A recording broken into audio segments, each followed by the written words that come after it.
ধরুন আপনি দেখছেন যে আপনার লিপিড প্রোফাইল ঠিক রয়েছে, ব্লাড প্যারামিটার সব ঠিক রয়েছে, প্রেশার ঠিক রয়েছে, কিন্তু স্টিল আপনি ওবিস এবং সেই ওবেসিটিটা আপনি কিছুতে হ্যান্ডেল করতে পারছেন না। আপনার মনে কোশ্চেন আসতেই পারে যে আমার ব্লাড প্যারামিটার সব ঠিক রয়েছে, তাহলে আমি ওবিস হচ্ছি কোথা থেকে? এটা কিন্তু হতেই পারে।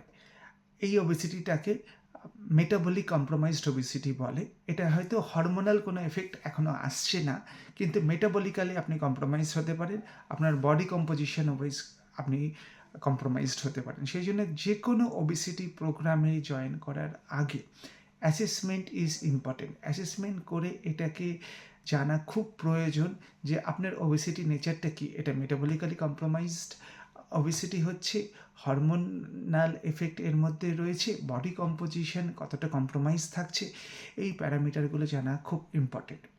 মেটাবলিক্যালি আপনি কম্প্রোমাইজ থাকছেন কি না সেটা মেটাবলিক অ্যানালাইজারের মাধ্যমে জানতে হবে।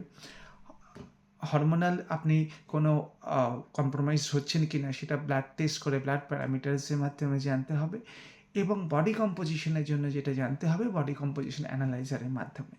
এবার অনেক রকম বডি কম্পোজিশন অ্যানালাইজার আছে, সায়েন্টিফিক্যালি ভালো যেগুলো গোল্ড স্ট্যান্ডার্ড সেরকম একটা অ্যানালাইজারের মাধ্যমে আপনাকে সেটা জেনে নিতে হবে। ভালো আগে অ্যানালাইজ করুন, তারপর কোনো ওয়েট লস প্রোগ্রাম শুরু করুন।